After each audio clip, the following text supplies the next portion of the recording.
Hola, buen día. Ingeniero. ¿Se ve la imagen por si acaso? Sí, se ve. ¿Se ve la imagen bien? Les digo. Sí, Ya.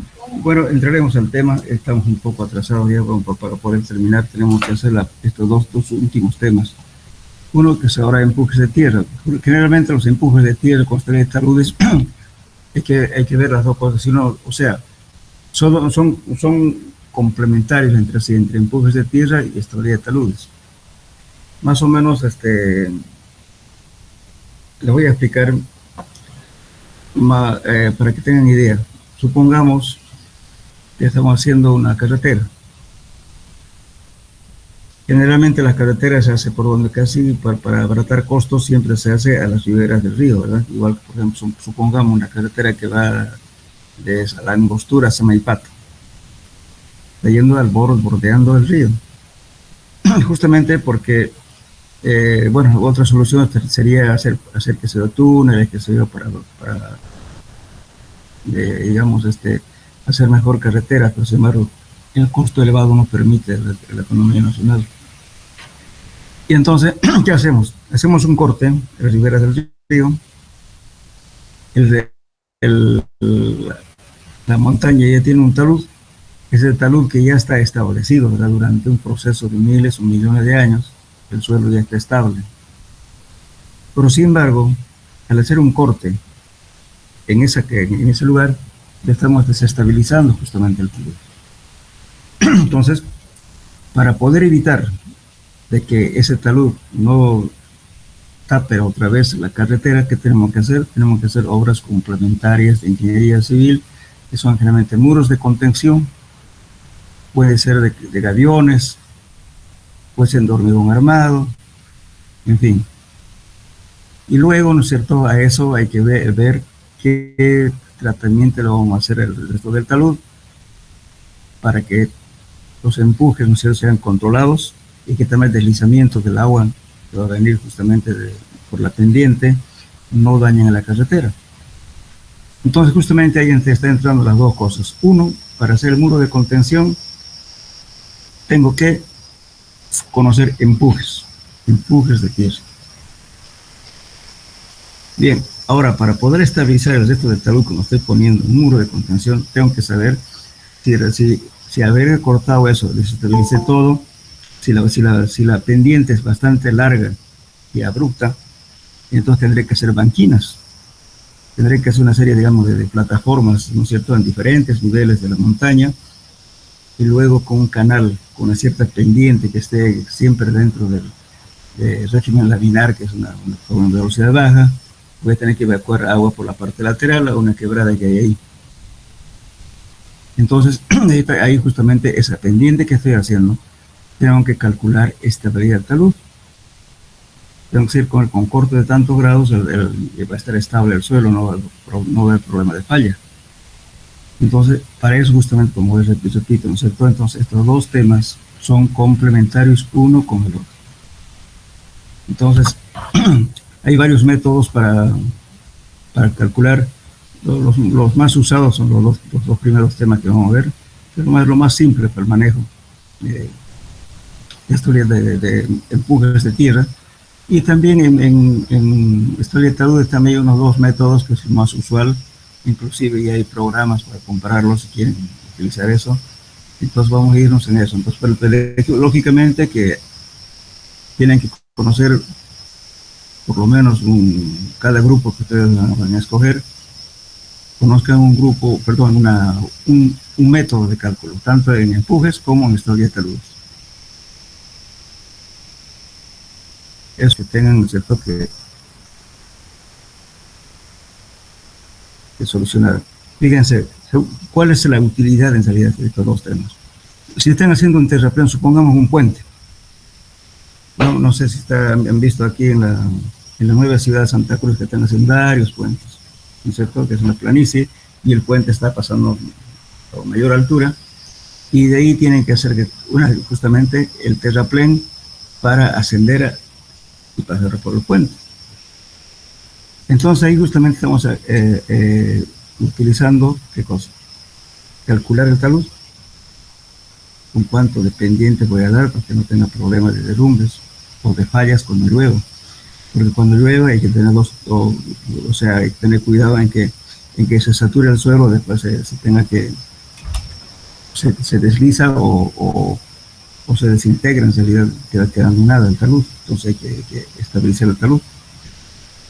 Luego de calcular la pendiente adecuada, habrá que colocar, qué sé yo, de repente tepes o algunas gramíneas para que el suelo no se desmorone.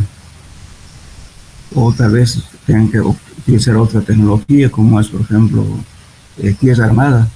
En fin, hay varios sistemas, digamos, de solucionar, pero necesariamente tienen que conocer empujes y estabilidad de taludes. Esa es la intención. Entonces, por ejemplo, cuando hablemos de empujes de tierra, vamos a hablar de diferentes métodos. Pero no es cuestión de calcular solamente el empuje es una fuerza. Además a eso hay que verificar si va a soportar o no. Por eso cuando ustedes hagan un desarrollo de un tema y solucionan un problema, tienen que verificarme, van a hacer la verificación a la estabilidad del talud. Si yo tengo un muro, digamos, entonces, ¿qué fuerza va a haber? ¿No es cierto? Fuerza lateral del suelo que me puede desplazar el talud por el empuje y no soporta. Puede volcarme. Puede pasar por debajo de la... Enseguida vamos a poder ver en detalle esto. O bien puede pasar, ¿no es cierto?, la zona de falla por debajo de del muro y por tanto me lo vuelca y hay una falla total. Entonces, el muro de contención va a funcionar bien cuando cumpla las 4 condiciones de estabilidad. Ahora, si le pongo un muro muy pesado, también puede fallarme porque el suelo no me va a aguantar, se va a hundir. Toda estabilidad tenemos que aprender a verificar.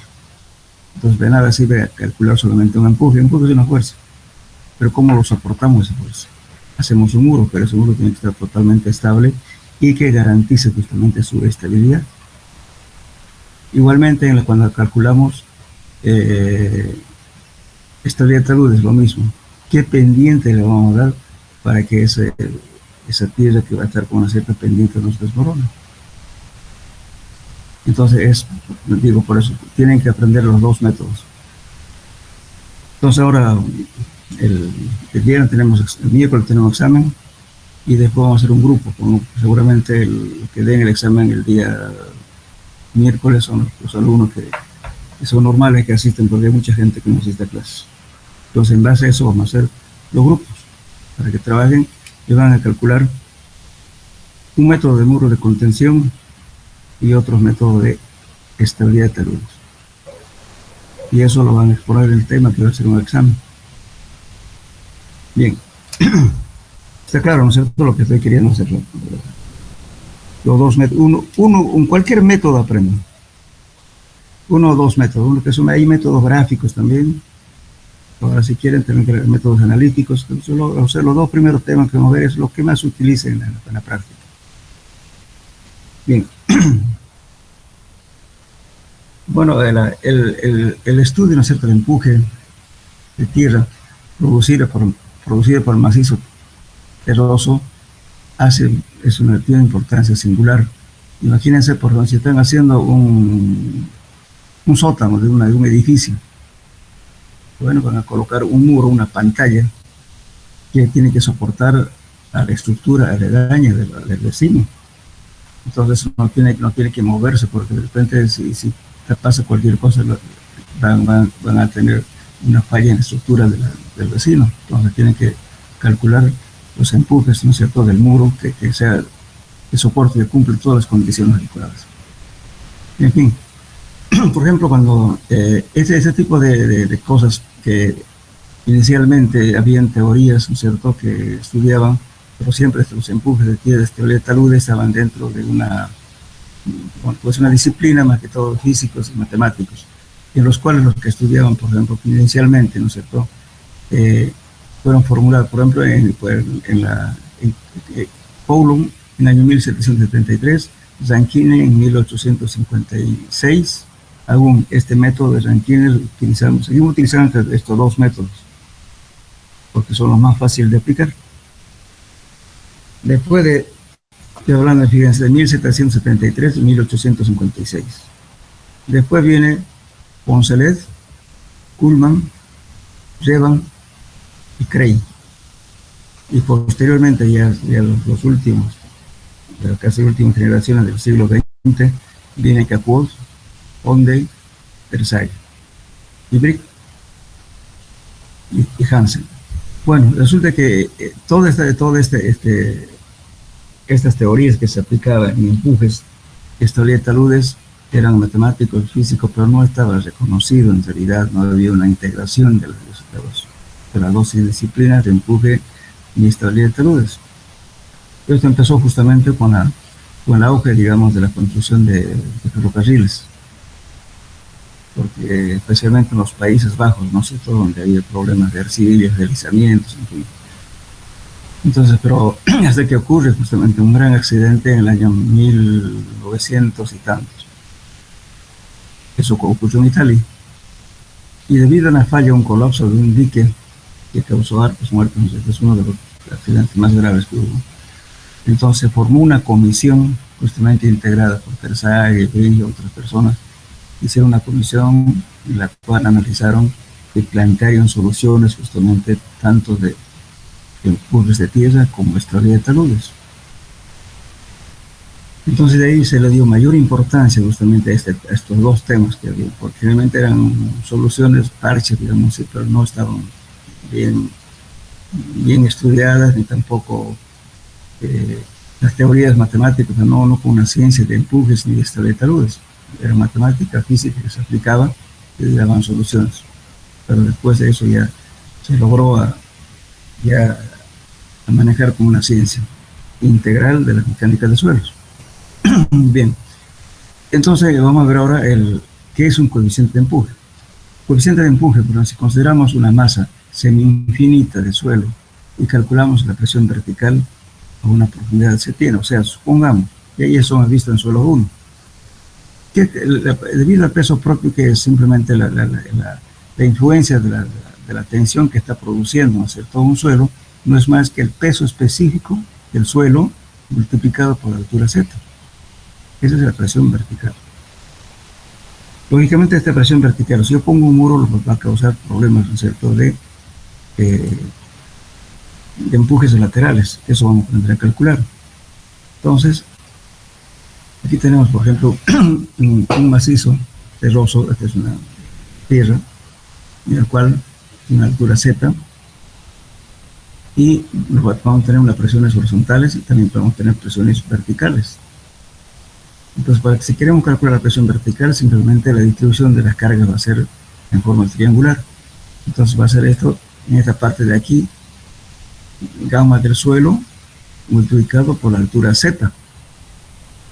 Pero si queremos calcular el empuje, va a estar justamente multiplicado por un coeficiente de empuje. En este caso 0 es empuje pasivo. Pues en estas condiciones, la presión sobre el plano de horizontal crecerá linealmente a profundidad y valdrá, la horizontal va a ser, ¿no es cierto?, la presión horizontal es K sub 0 por sigma 0.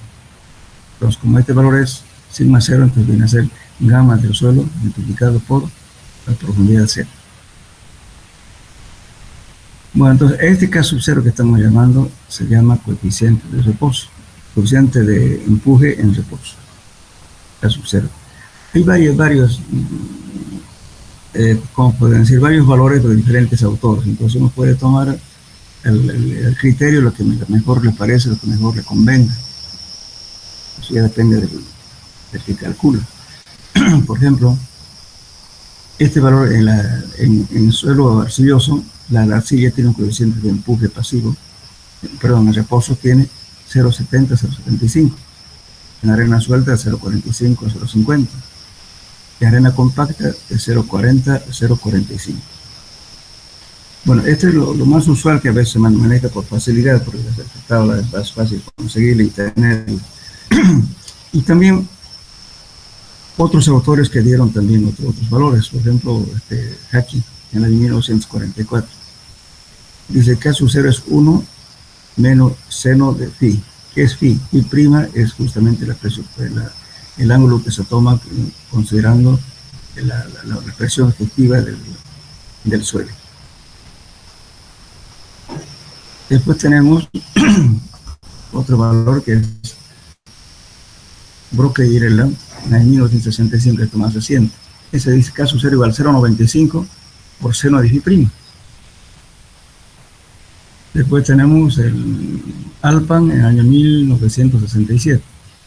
Caso 0 dice 0,19 más 0,233 por logaritmo del índice plástico. O también dice coeficiente de Poisson dividido entre 1 menos coeficiente de Poisson.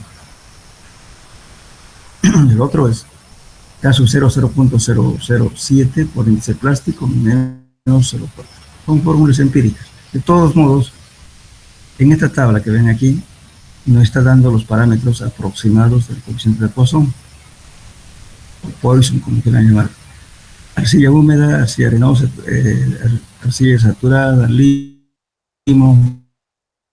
saturado, arena suelta, arena densa, arena fina, todos son sus valores que varían, por ejemplo, en este caso, de 0,30 a 0,40, o de 0,15 a 0,25, sucesivamente.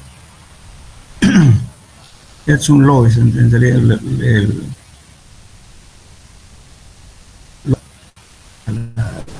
transporte del viento. Después también en concreto tenemos 0,15 a 0,25, en acero 0,28 a 0,35. Esos son los valores del coeficiente de Poisson o Poisson. Bien, entonces los empujes sobre estructuras que por su naturaleza esencialmente son rígidas no sufren desplazamientos apreciados. Serán calculados utilizando el coeficiente caso cero. La expresión empuje en reposo fue introducida por Donald en el año 1891. Bien.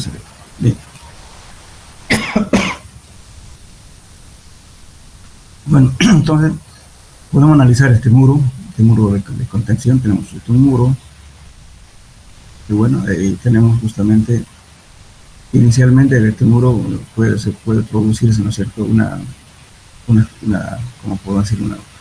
Una fisura aquí, ¿no es cierto?, y un desplazamiento del muro hacia acá. Entonces vamos a tomar el touch.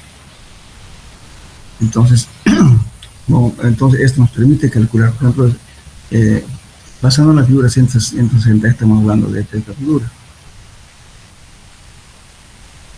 Permitamos ahora que AB sufre un pequeño desplazamiento delta con respecto a su posición anterior. Aquí. En consecuencia, el terraplén macizo está siendo soportado de forma y aparecen tensiones de cizallamiento y el corte, los cuales conducen a la disminución del empuje sobre la pared. Si al contrario la pared, que es AB, se desplaza, viéndonos en esta figura, 160B, del contacto con el terraplén, un desplazamiento delta, también se producen tensiones de cizallamiento del suelo, las cuales hacen aumentar el empuje sobre la pared. Cuanto mayor delta, mayor es el empuje. Bien, entonces ahora vamos a hablar un poco ahora de los estados límites de Rankine. O sea, el Rankine ha sido, puede ser una teoría bastante antigua, pero seguimos utilizando Rankine y Coulomb. Son los dos métodos que más se emplean en la práctica. Entonces, lo que vamos ahorita es justamente sobre la teoría de Rankine. Cuando hablamos de la teoría de Rankine, Rankine no toma en cuenta la fricción, ¿no es cierto?, que puede haber entre el muro y el suelo. No considera eso. En cambio, Coulomb considera que hay un coeficiente, ¿no es cierto?, de rozamiento entre el muro y el suelo. En cambio, Rankine lo desprecia eso. Por eso que había mucha gente que no lo consideraba una teoría buena, pero sin embargo, al final, por la facilidad de utilización, seguimos usando el método Rankine.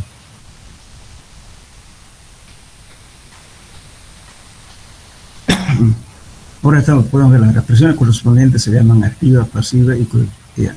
Aquí fíjense, tenemos aquí 3 tipos de movimiento. Cuando está totalmente estático, ¿cierto? Estos son los muros. Vamos a una gráfica, ¿no es cierto?, de este tipo. Aquí va a estar sin moverse. Entonces decimos estado de reposo. Ahora, si este empuje, si el suelo empuja a este lado, trate de volcarlo a esto, el muro. Entonces eso se llama estado activo.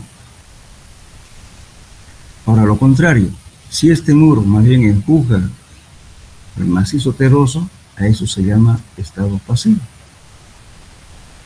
Entonces, por esa misma razón, cuando se calcula, lo ideal es que esté en este estado, ¿verdad? Pero si hay un empuje activo y es bastante grande, entonces, ¿qué hay que hacer?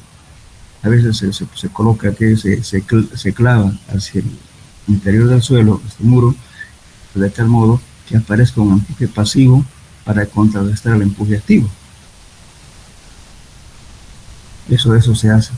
A veces cuando el empuje activo es tan grande, que puede ser que esto lo recorra, como le decía el otro día, el rato. Entonces, ¿qué pasa? Entonces yo puedo anclar esto en el suelo. Entonces va a haber aquí un empuje pasivo que va a actuar hacia allá y el empuje activo hacia este lado. En ese caso contribuye, digamos, ¿cierto?, a la estabilidad de desplazamiento de este muro. Bien. Está claro, ¿no es cierto? Entonces, justamente aquí graficamos caso A, coeficiente de empuje activo, coeficiente de empuje en reposo y coeficiente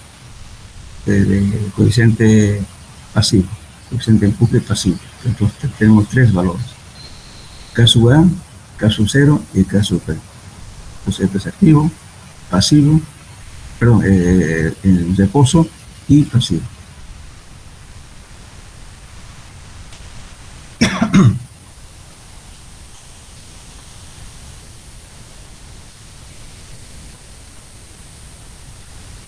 Bueno, nosotros aquí podemos ver un esquema que nos va a hacer entender mejor.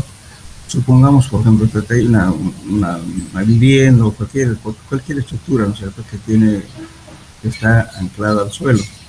Entonces aquí estamos, este empuje está en reposo porque ambas fuerzas, ¿no es cierto?, se contrarrestan.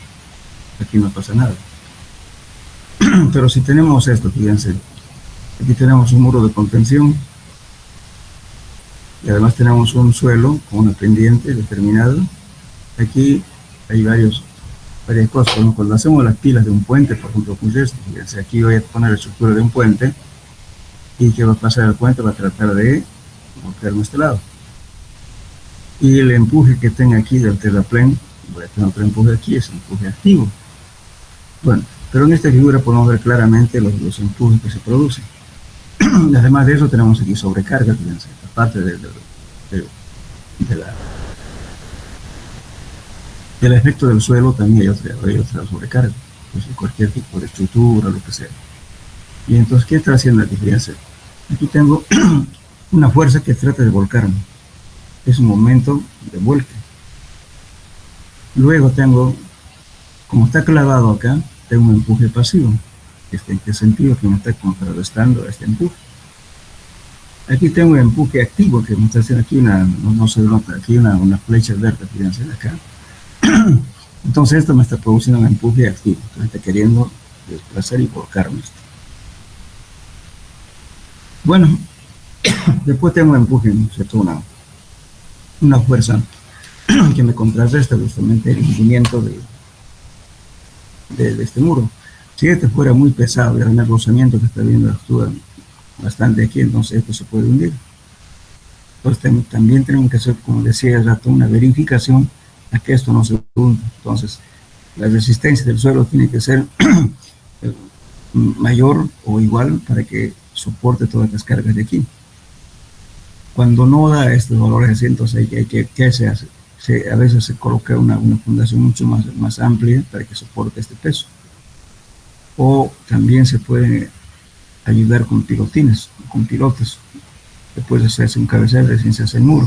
Hay varios tipos, digamos, ¿cierto?, de obras que se puede hacer. También el muro puede ser por gravedad, el muro puede ser cantilever, en fin.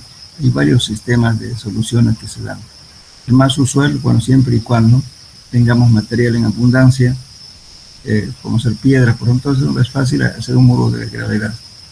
Esto es, aquí se ven en esta forma, hacer una estructura, ¿no es cierto?, bastante pesada, con piedra y cemento, y hacer esto.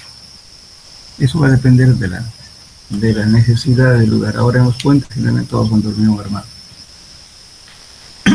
Entonces estas fuerzas que aparecen durante digamos, la actividad del elemento, en este caso de un muro de contención. Entonces por eso es importante hacer las verificaciones de estas fuerzas, si va a aguantar o no va a aguantar el muro. Lo ideal, por ejemplo, que esta zona de falla venga aquí y pase por acá. Entonces al chocar esto no pasa nada, ¿no? Pero si este muro va a pasar por aquí, ¿qué pasa? Puede haber una falla total, puede irse todo allá. Ahora, si esta fuerza de aquí es grande, me lo puede volcar. Ahora, si es muy pesado, entonces el suelo no me aguanta, se va a hundir. Bueno, el empuje pasivo, como decía siempre, ¿no es cierto?, de que más bien favorece, contrarresta el empuje activo. El empuje pasivo viene de aquí para allá. Pues todas estas fuerzas tenemos que verificarlo, ¿no es cierto?, para ver si cumple con las condiciones adecuadas para que este muro sea estable, no falle. También ya es cuestiones complementarias. Por ejemplo, si yo tengo una pendiente muy larga, posiblemente, si solamente suelo, ¿qué va a pasar? Va a venir el agua con tal velocidad, tal magnitud de agua, bueno, seguramente va a pasar por acá y va a traer tierra aquí. Para controlar eso muchas veces nosotros justamente hacemos lo que decía, si esto fuera muy largo y con mucha pendiente, pues imagínense la cantidad de agua en época de lluvia. Entonces para eso se hacen banquinas. ¿Qué son banquinas? Simplemente especie de gradas. Yo puedo poner un corte aquí, hacer esto, otra vez aquí, corte sucesivamente. Entonces todo el agua que se va acumulando cae aquí y lo saco por los bordes, digamos así, hacia una quebrada que siempre hay en las montañas. De tal modo que el escurrimiento del agua no llegue con mucha cantidad ni tampoco con mucha fuerza. Además de eso, acá yo tengo que colocar un canal, ¿no es cierto?, con una pendiente determinada para que el agua que cae acá sea sacada a otro lado, que no regarse por aquí. Después tengo que tomar también, colocar estos empujes. Si es muy alto, va a ser muy grande y aquí va a aparecer, si este suelo se satura totalmente, entonces aquí voy a tener un empuje hidrostático, porque ya va a haber agua acá. Entonces el agua ya va a ayudar a empujar aquí. Para contrarrestar eso, se colocan barbacanas aquí. Son agujeros que se colocan en el muro, ¿no es cierto? Y también eso hay métodos para calcular cada cuánto puede poner un agujero y de qué diámetro. Generalmente esos diámetros no son muy grandes, a veces suele ser 4 pulgadas o 3 pulgadas, son muchos, pero digamos varios de esos se colocan acá y lógicamente debidamente cuando el tubo sale acá, entonces aquí tiene que tener agujeros.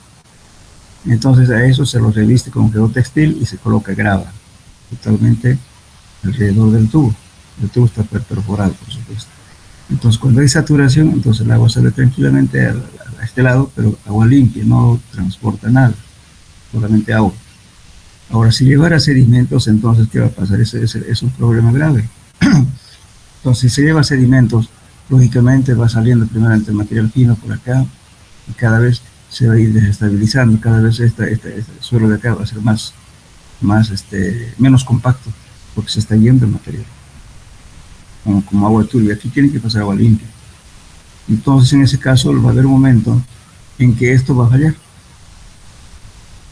Entonces aquí ya no hay el suelo ya no soporta nada y esto se vuelca. Ustedes han visto en los canales, por ejemplo, en los canales de desagüe que tenemos en la ciudad, hay varios, ¿no es cierto?, varias estructuras que son de hormigón, están volcadas por allá, algunas por este lado.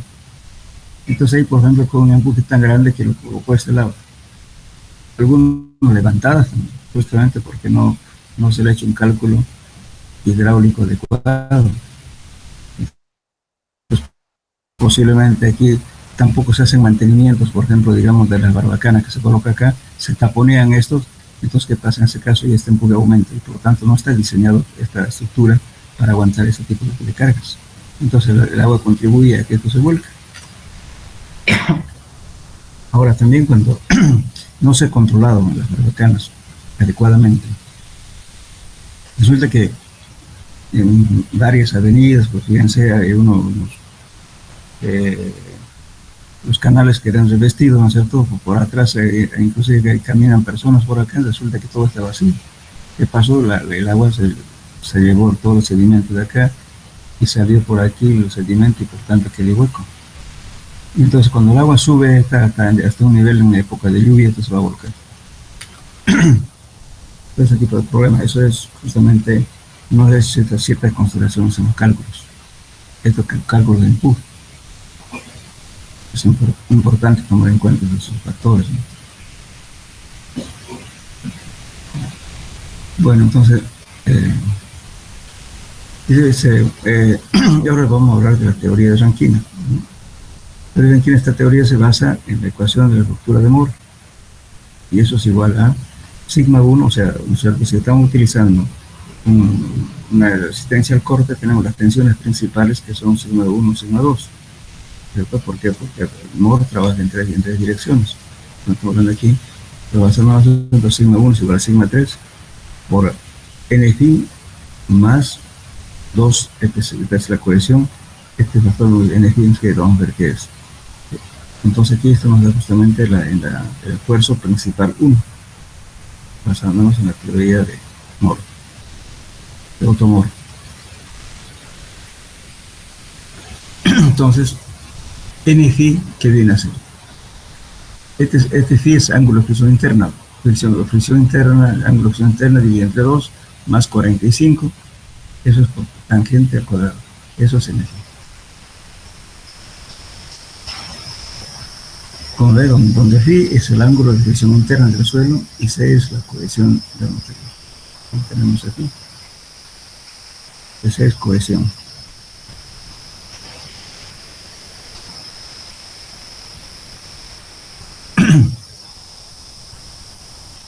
Bueno, si inicialmente observamos que el interior de la masa del suelo considera como un semi-espacio infinito limitado apenas por la superficie del suelo, sin ninguna sobrecarga. Lógicamente aquí estamos hablando solamente considerando el suelo.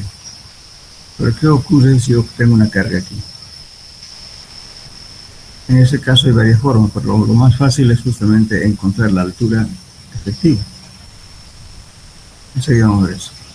Entonces yo esta sobrecarga lo voy a tomar en cuenta como si hubiera más peso aquí de suelo. Eso me ayuda, me facilita el cálculo. Una de las tensiones principales tiene la dirección vertical y su valor está dado por el peso propio del suelo. La dirección de otra tensión principal es la dirección horizontal. El peso de aquí y el empuje de aquí. Bien, entonces, estamos diciendo aquí, si admitimos que la pared AB de la figura se desplaza, el terraplén, la presión horizontal viene a ser presión horizontal, sigma H, en forma horizontal, y también tenemos sigma D, que va a ser el gamma por H, que equivale a la tensión principal 1. Esta es tensión principal 2, estamos hablando del eje X y Y. Y entonces, luego lógicamente tenemos aquí, si no hay una carga, entonces lógicamente este empuje va a estar a 1/3 de H. Y para acá arriba es 2/3 de H, ¿cierto? Y todo esto viene a ser K sub A, el empuje, el coeficiente de empuje activo por el peso específico del suelo, multiplicado por H. Eso viene a ser este valor de acá. Esto para suelos cohesivos, por si acaso. Hay que diferenciar eso. Por ejemplo, dice, fíjense, continuando el desplazamiento AB dejará de haber continuidad en la deformación y se producirá el deslizamiento de la figura 163B a lo largo de la línea BC. BC, ¿no? Esta línea de aquí. Que forma un ángulo de 45 grados menos phi medios. Este ángulo de aquí es 45 menos phi medios.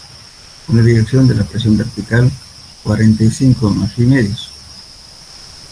con la dirección de la presión principal menor. Por tanto, la relación dice que K es igual entonces K sub H sobre K sub B.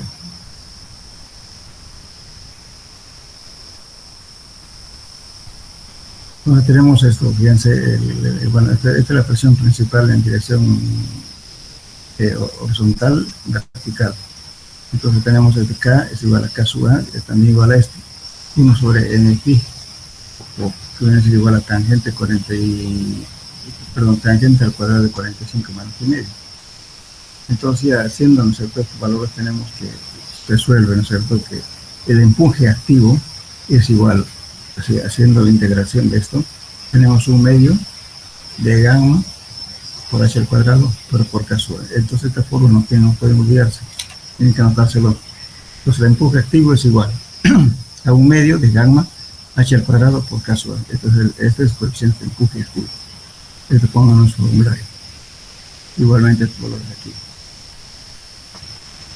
Ya, entonces, pero si admitimos el problema inverso, es decir, que la pared se desplanta contra el terraplén, así podemos determinar la presión principal mayor es horizontal y menor la vertical. En esas condiciones el valor de K será. Entonces aquí tenemos, aquí en este caso estamos calculando al empuje pasivo. Entonces, en este caso viene K sub 1 sobre la tensión principal 2, eso es el empuje pasivo. Entonces llegamos a esta ecuación. Entonces el coeficiente de empuje pasivo, o sea, el empuje pasivo viene a ser un medio de gamma por h al cuadrado por coeficiente de empuje pasivo. Entonces esto igualmente se tiene que anotárselo porque este es el empuje activo, este es el empuje pasivo.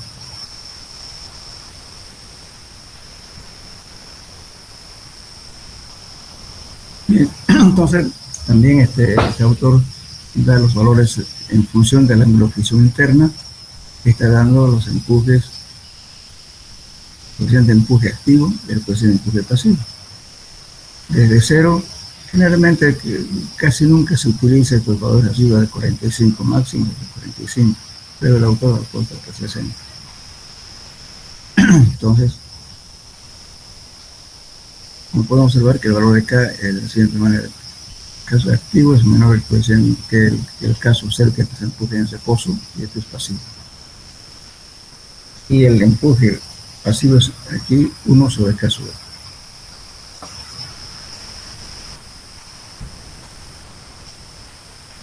Bueno, esta es la teoría de que hablamos del círculo de Moore. Está basada justamente en esa teoría. El método de Dirac-Killian está basado en esto.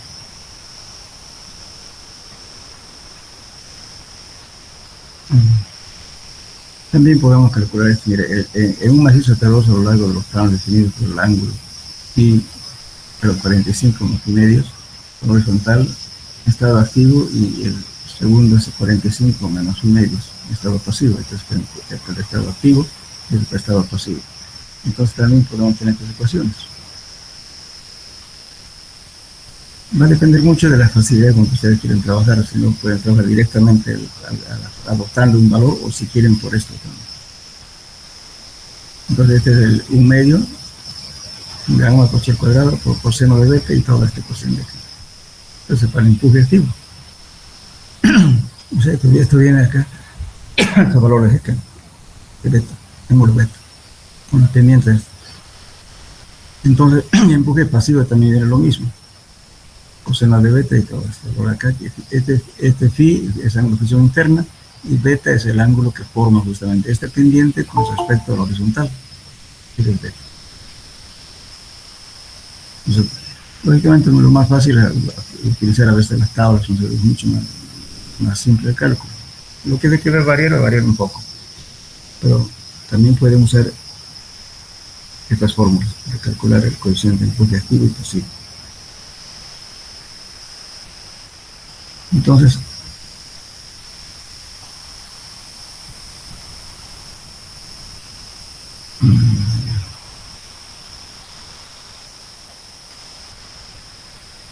bueno, acá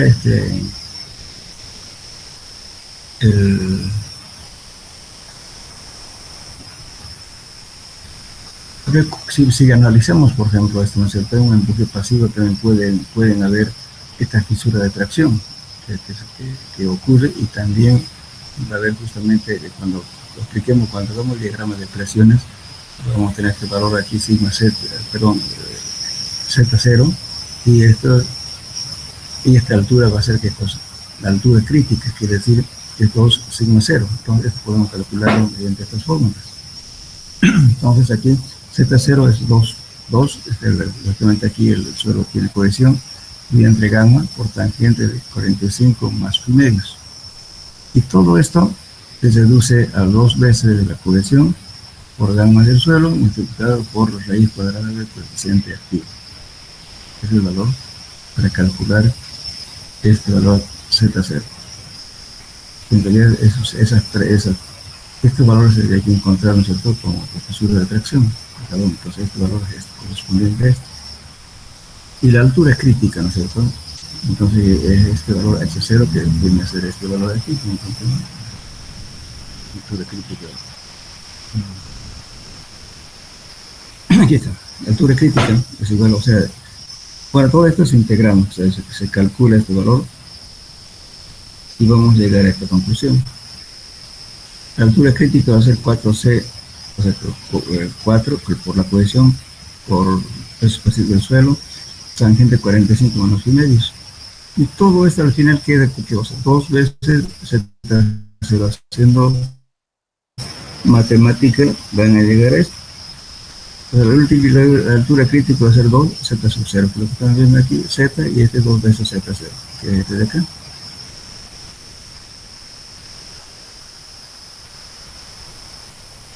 Bueno, ahora, estas demostraciones yo no he hecho, no exijo que aprendan matemáticas, porque esto es pura matemática, ¿verdad? A nosotros nos interesa saber qué valores vamos a adoptar. Si queremos calcular Z sub 0, Z0, perdón, pues aplicamos esta fórmula directamente, 2 veces la cohesión por gamma del suelo por raíz cuadrada de coeficiente activo.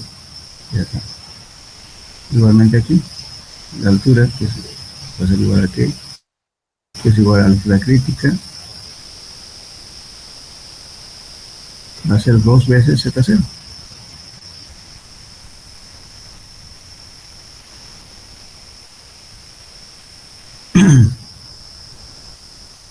La altura crítica es es la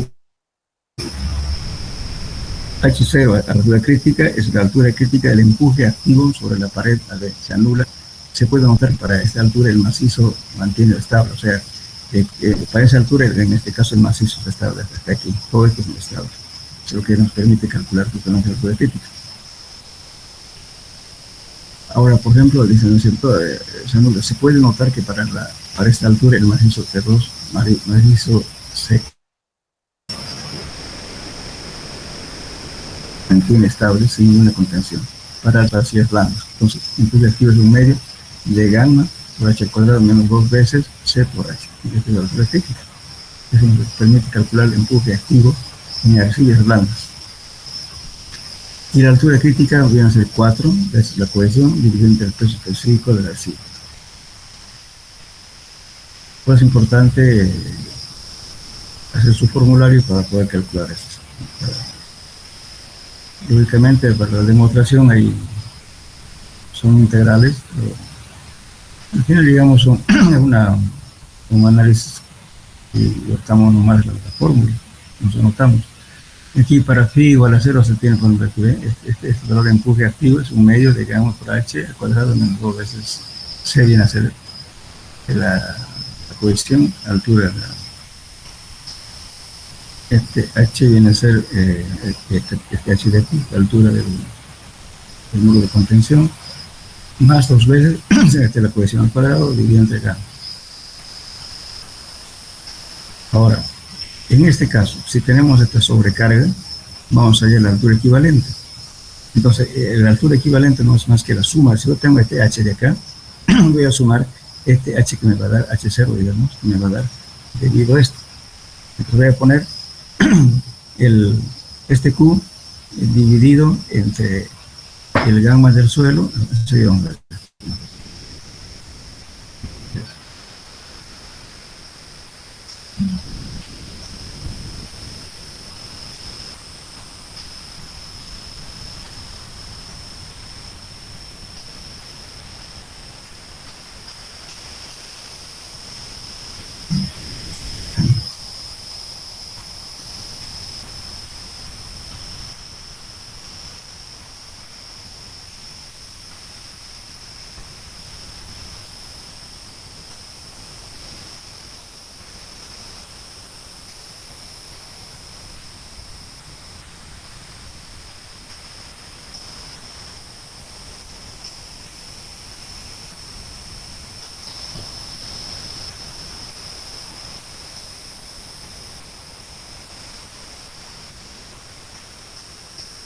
este valor.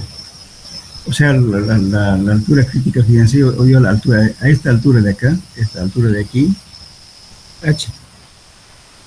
Pero como tengo esta carga distribuida, voy a hallar a esta altura equivalente a H sub 0. Este H sub 0 no es más que esta carga distribuida dividido entre el peso específico del suelo, de este suelo de aquí. Eso me da esta altura de acá.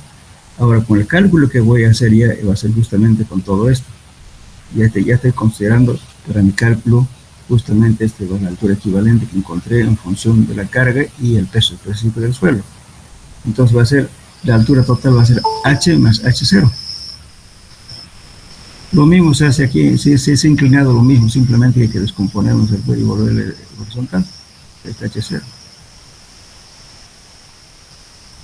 Cuanto horizontal es más fácil, pero si ya inclinado, entonces lo que hacemos es simplemente ver el ángulo, ¿no es cierto? Y le calculamos H0, nada más. Entonces la sobrecarga se considera justamente encontrando la altura equivalente, H0. Entonces H más H0, ¿no? Tenemos sobrecargas de tipo.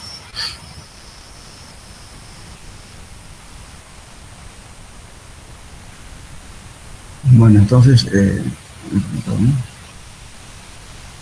empuje activo es considerando como la presión representada por el área del triángulo azul. Entonces, como ven, este es la Z0 y aquí está la altura crítica, ¿no es cierto? Entonces es 2 veces la cohesión gamma por raíz cuadrada del empuje activo. Aquí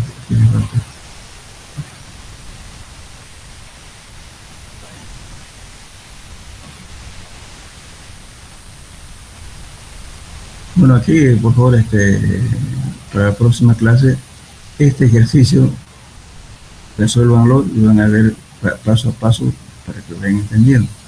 Este es un muro de contención que tiene esta forma y el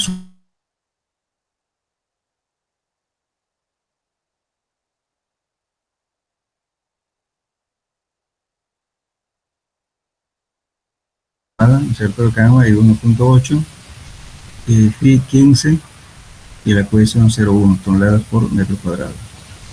Y la base es 11.10. Esta altura total tiene 660 y el otro 380. O sea, este 660 viene así. Si el proyecto hasta acá es 1110, entonces el 660 es una medida desde aquí hasta aquí. Y 380 es desde aquí hasta aquí.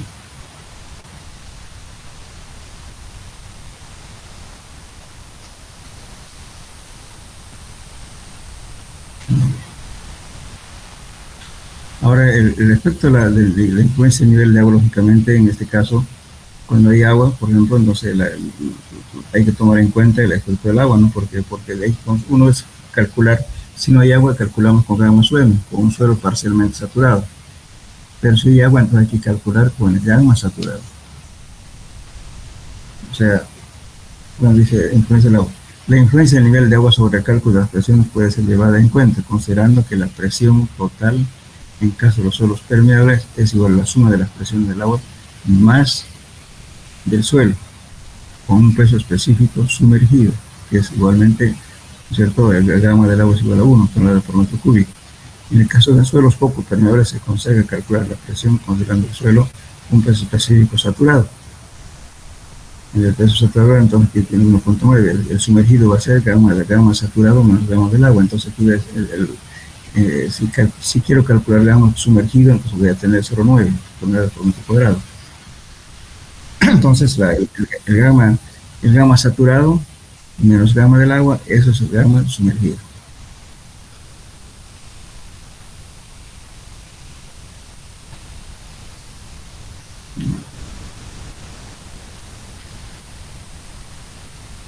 La sobrecarga, ya hemos visto esto. Ahora está con la sobrecarga, consideramos la sobrecarga. Aquí tenemos nuestro sigma z, es el K, coeficiente del empuje, gamma por Z más K por gamma por Z. Entonces este es el empuje, en este caso del empuje activo. colocando aquí. Si fuera pasivo sería de este lado. En este caso es un empuje activo. Aquí no se podrían colocar. Aquí está con empuje activo y este es pasivo.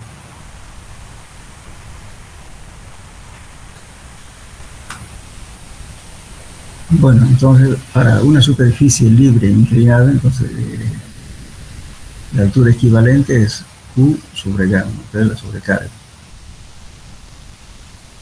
Y Hn va a ser H0 por coseno de beta. Y H0 es Q gamma por coseno de esto para tercenos inclinados. Estamos haciendo aquí, de acá. Estamos sacando esto. Estamos descomponiendo, como anteriormente vimos que para esta característica, cuando el suelo no tiene pendiente, pero en este caso tiene pendiente, entonces hay que descomponer esto. Y eso está aquí. H0 viene a ser entonces Q sobre gamma por coseno de beta. Esa es la altura equivalente, a eso lo sumamos más la altura. Este de acá tenemos ya la altura total del suelo.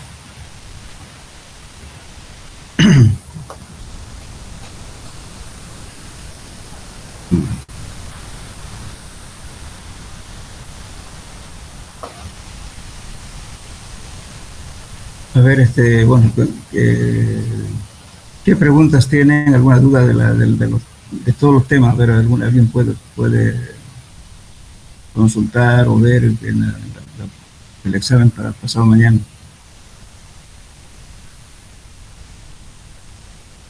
De los temas que hemos visto, ¿hay alguna duda, algo o alguna pregunta que quieran hacerme?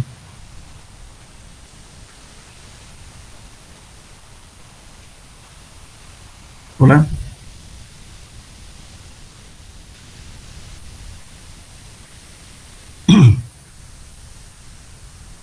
Hola, ¿me escuchan? Sí, ingeniero. ¿Tienen duda, digo, sobre el tema de los anteriores que hemos visto por la primera parte? Porque esto no entra en el examen. Por el examen para pasado mañana.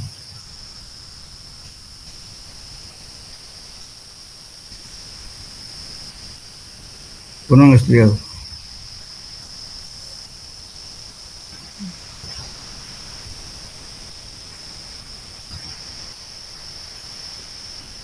El examen va a ser similar a los problemas que hemos resuelto en clases.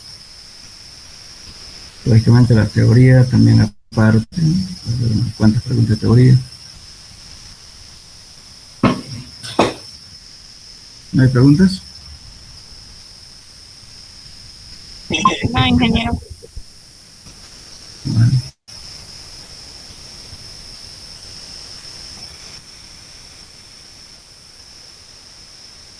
No, pero la teoría de Coulomb, que es esta, ¿está?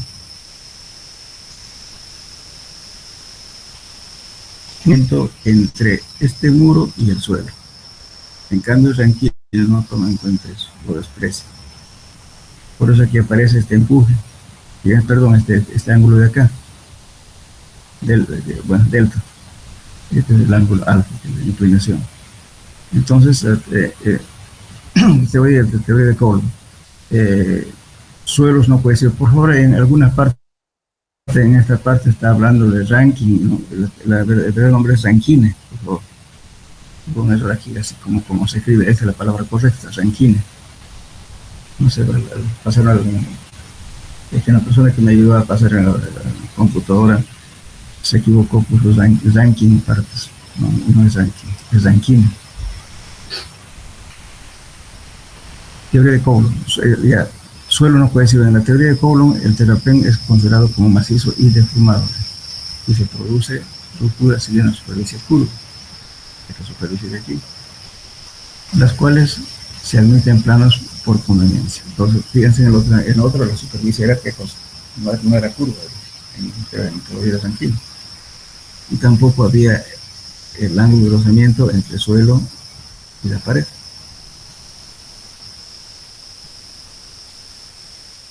De acuerdo a la figura de lo que estamos viendo ahorita, ya 170, que es la figura 170, que es aquí, dice, considerando una posible cuña de falla ABC en equilibrio sobre la acción de, entonces P viene a ser peso de la cuña, estamos hablando de esto.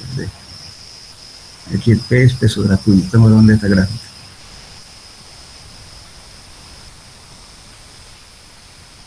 Ya, peso de la cuña, conocido en magnitud y dirección. De acción del terreno, formando un ángulo phi con la normal y la línea de falla. Eso va, empuje es asistido por la pared, es el empuje activo. Ahora se puede dirección determinada por el ángulo delta. Este ángulo delta es justamente el ángulo que actúa entre el rozamiento del suelo y la pared. Entonces dice aquí, el delta es el ángulo de delta de fricción entre las superficies rugosas de A y B y el suelo arenoso. Hay diversas opiniones en cuanto al valor a ser atribuido a este valor. Es bastante discutible este valor, ¿no? Porque a veces dicen, por ejemplo, por ejemplo, los criterios, por ejemplo, que vamos a ver, sabiendo que ello no puede excederse al ángulo de fricción interno, entonces nunca este valor puede ser mayor que el ángulo phi. Y se admite, según Mullier, por ejemplo, aquí dice, ¿no?, que delta debe ser 3/4 de phi. O Terzaghi dice que esto va a ser igual delta a phi medios, o sea, va a variar entre phi medios entre 2/3 de phi. Eso dice Terzaghi, eso criterio, ese delta que estamos tomando.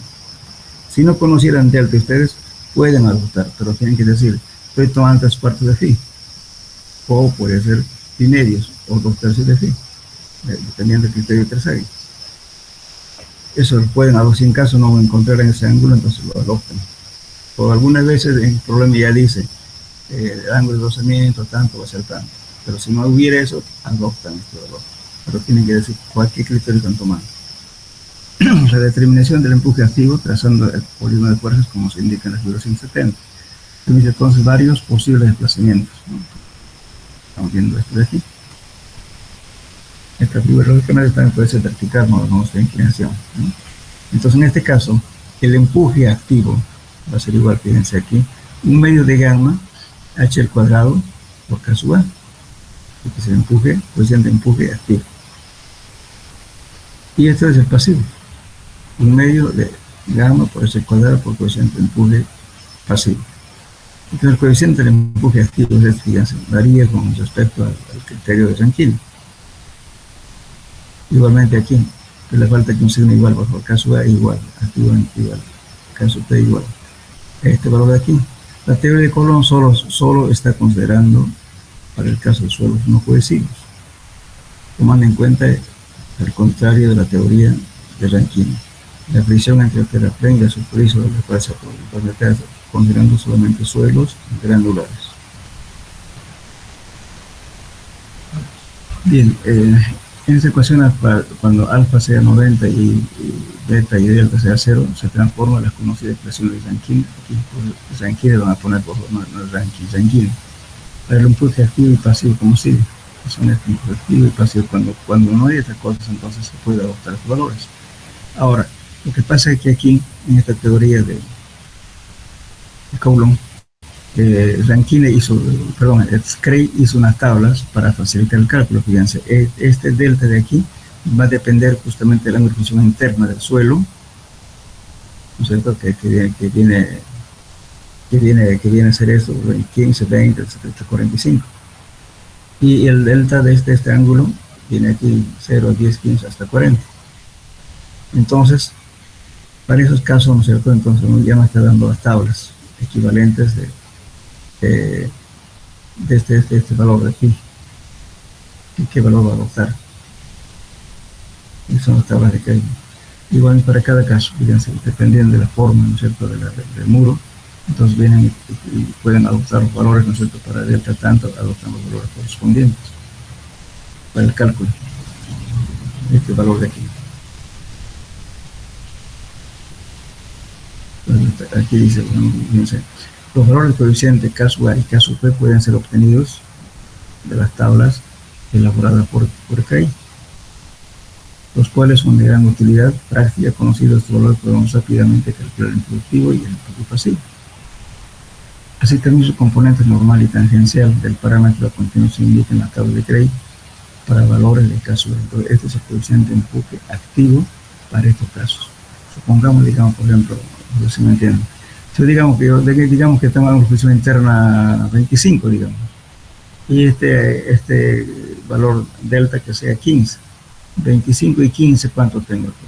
25 y 15 aquí, 15 y 25 aquí. Entonces el coeficiente de empuje activo ya va a ser directamente 0,364, directo a la tabla, tomando en cuenta justamente el ángulo de flexión interna claro, el ángulo de flexión interna del suelo y este valor delta. Tienen directamente el valor del empuje activo.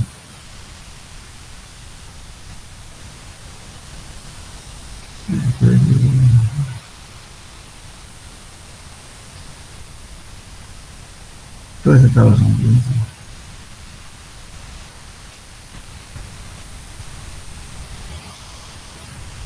Ahora, lógicamente, inclusive, tenemos tablas donde tenemos esta inclinación por para el 30 grados, haciendo variar el ángulo de rozamiento para el talud del paramento, perdón, el ángulo del paramento. Tenemos de flexión y el terrapleno. En ese caso ya tenemos estos valores acá, están calculando. Y eso facilita justamente el cálculo de ahí. Esto desde aquí empieza. Desde aquí es solamente por cuestión horizontal, pero cuando tiene esta forma el paramento del muro, aquí ya inclusive con inclinación, está en 90 grados, y este es el coeficiente alfa, y vamos determinando el coeficiente de empuje activo para esto. Y así sucesivamente.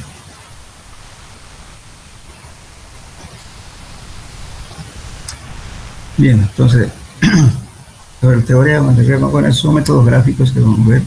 Justamente es un poquito difícil, digamos, de ver, porque como es gráfico, hay que leer todo esto y ir construyendo lo que está diciendo aquí, porque es puro dibujo. Al final, ¿qué vamos a encontrar? Vamos a encontrar este triángulo.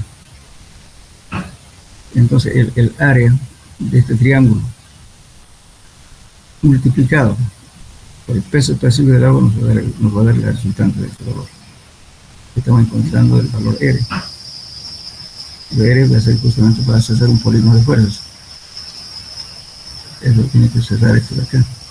Lógicamente aquí tienen que utilizar escalas, ¿no es cierto? Escalas de fuerzas.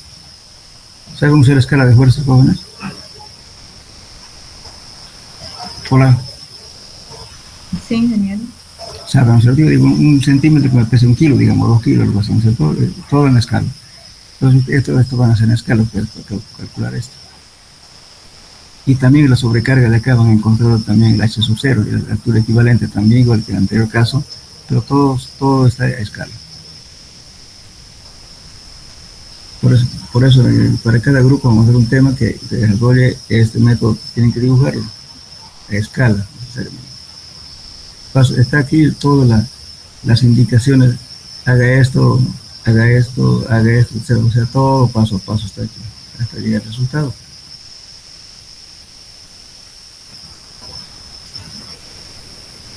Este es el método gráfico de Poncelet.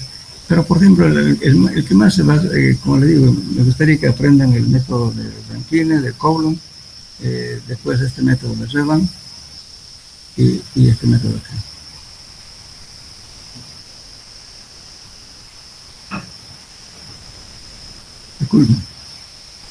Kuhlmann se aplica para cualquier tipo de superficies.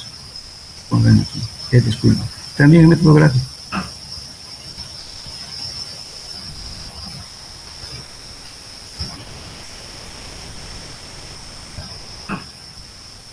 Esos son los 4 métodos que más he empleado en la práctica.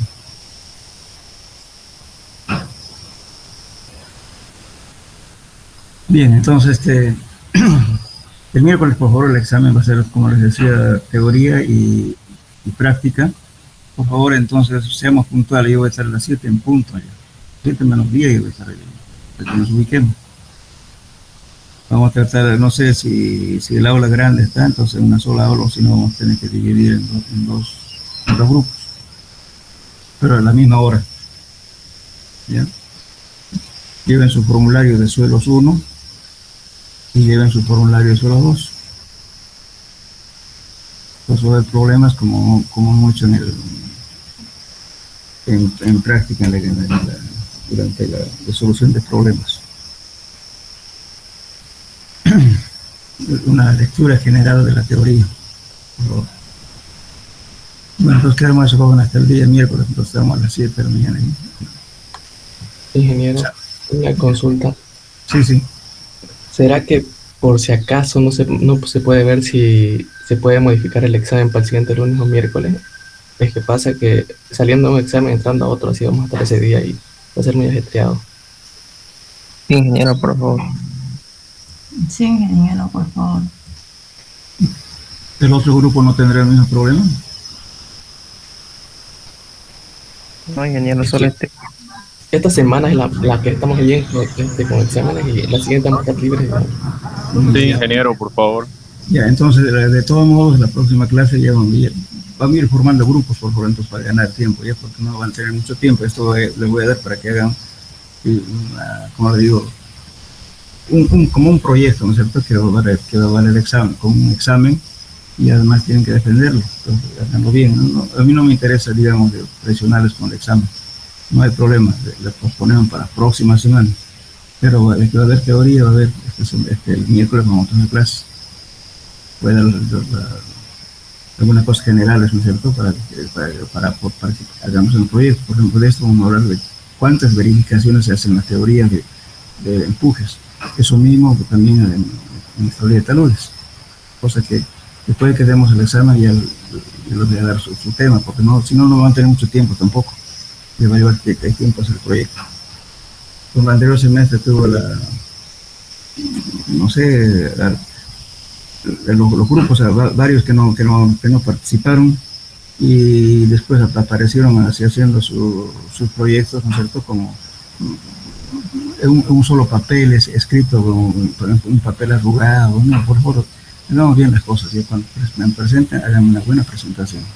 Aprendan eso, porque eso es parte de la formación de ustedes. Porque si ustedes presentan así, no van a tener credibilidad. La presentación de los trabajos tiene que ser siempre bonita. No me pongan flores, sino bien escrito, paso a paso, todo demás, que se entienda, ¿no?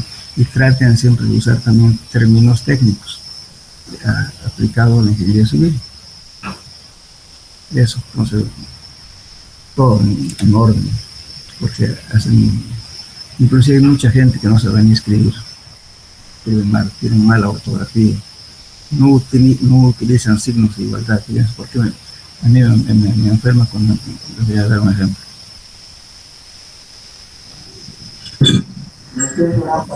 Fíjense aquí, por ejemplo, lo vamos a ver. No se le escribe matemática, eso se llama lógica matemática, ¿no es cierto? Por ejemplo, aquí.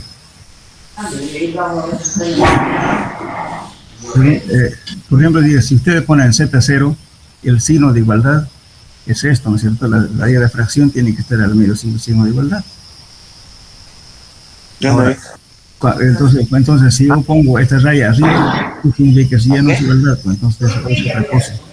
A veces en la raíz cuadrada solamente ponen el primer número. Compañero, su micrófono, por favor. Me van a escribir bien, por favor. ¿Ya? Por ejemplo, esto está así, tiene que ser. ¿Sí? Aquí signo de igualdad y raya de fracción. Raíz cuadrada, así, pero completo. Porque a veces ponen raíz cuadrada solamente el primer número, el resto no lo ponen como si no fuera divino. Entonces, si no hacen eso, ¿qué pasa? Raíz cuadrada solamente está hasta donde marca esta raya de cuadrada. Pero hay cosas, algunos ponen, no usan signo de igualdad, no sé por qué tienen esa mala costumbre. Si a mí me entregan este valor, toda esta ecuación, y no me ponen esta raya de igualdad, no significa nada. Pues. No sé por qué escriben así. Hace años que voy indicándoles a los alumnos, no hagan eso. Porque si eso presenta un trabajo real, imagínense, escriban bien. Por eso es importante que en los proyectos háganlo como digo, con cariño, pues, con esmero. No hagan cualquier cosa, porque ya, por aprobar no se trata de eso. A mí, como le vuelvo a repetir, a mí no me interesa, ¿no es cierto?, que pasen por último. Pero no es el tema. La, como le puedo decir, la misión que uno cumple, ¿no es cierto?, enseñarles en todo, hasta de hablar, hacer las cosas bien. Entonces, de nada sirve, pues, ¿no es cierto?, mucha gente que solamente van por aprobar y pasar los cursos, después cuando llegan ya a ser profesionales, quieren prestar servicio, no saben qué hacer. Yo le doy un ejemplo, mire. Yo siempre trato, digamos, de hacer con la gente que trabajan conmigo, son de la Gabriel, no he contratado de otra universidad. Pero algunos han salido con bastante eficiencia, entonces yo siempre digo, por eso estoy observando esto. No escriben bien a veces la lógica matemática, no saben utilizar, por ejemplo, cuando decimos por una ecuación diga más, no punto suspensivo, solamente se pone 3 puntos, se lo ponen punto, no, eso ya no es matemática, ya se pasaron, no saben, no sé quién es profesor de matemática y no enseñan lógica.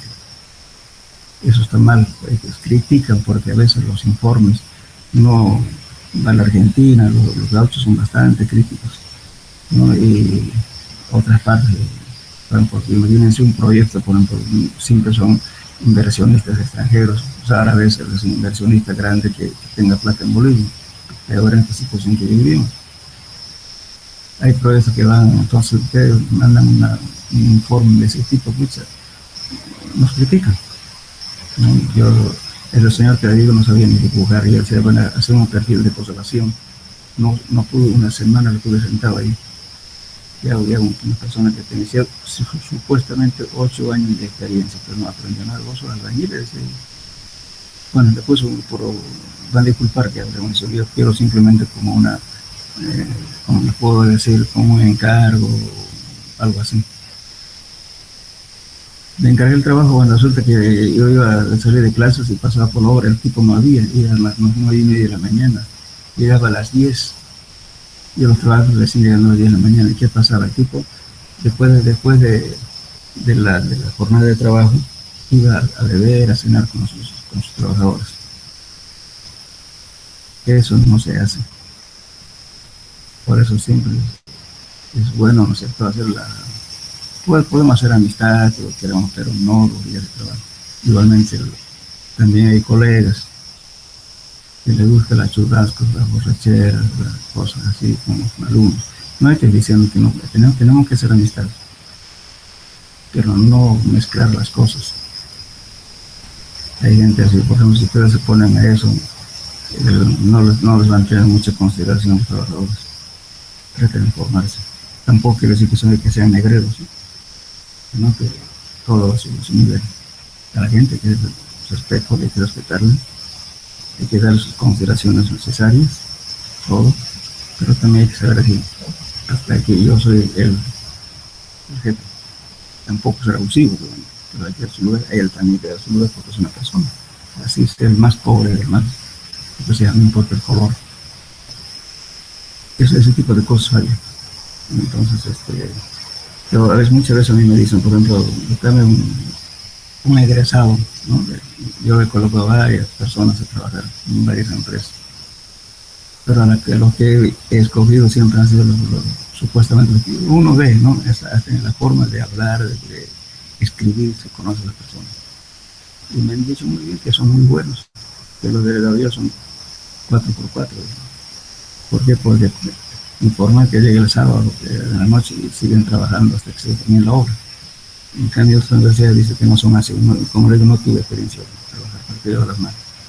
No sé, pero así dicen. No están pensando en las diversiones. En cambio, los Gabriel son de trabajo. Bueno, y varios de mis encargados de las empresas están ya 15 años, 20 años trabajando en la misma empresa. Eso indica qué cosa, que es un buen elemento. La persona que cambia de pega cada rato, eso no es bueno. ¿Por qué? Porque tiene un defecto, un mal comportamiento, o no sabe nada, o algo pasa. Porque la persona que es buen trabajador, cumplido, respetuoso, todo lo que sea, se queda por el mundo. No así esa cosa. Por eso hagan bien sus proyectos, por favor. ¿Eh? Puede dar el tiempo que quieran, pero háganlo bien. Bueno, eso queda un joven. Entonces, el miércoles vamos a hacer clases y el próximo miércoles entonces vamos a tomar examen. ¿Ya? Hagan grupos y entonces. Sí, ingeniero, está bien. Ingeniero, Sí, ¿de cuántas personas es el grupo que hay que formar? y ya. Ahora, bueno, lamentablemente no me olvidé. Ahora voy a tomar voy a sacar de cuántos alumnos se han retirado. ¿Hasta cuándo el retiro al final? Porque me han dicho que hay retiro todavía, no sé. Hay un retiro más el 19 de diciembre, creo. Excelente. Pero yo no sé por qué hacen eso, se les retira al final del semestre. No sé. Bueno, de todos modos, voy a ver en totalidad, totalmente, ustedes hagan su grupo entre personas afines, ¿no es cierto? Y entonces les voy a decir el día pasado mañana. ¿Ya? ¿Quiénes son?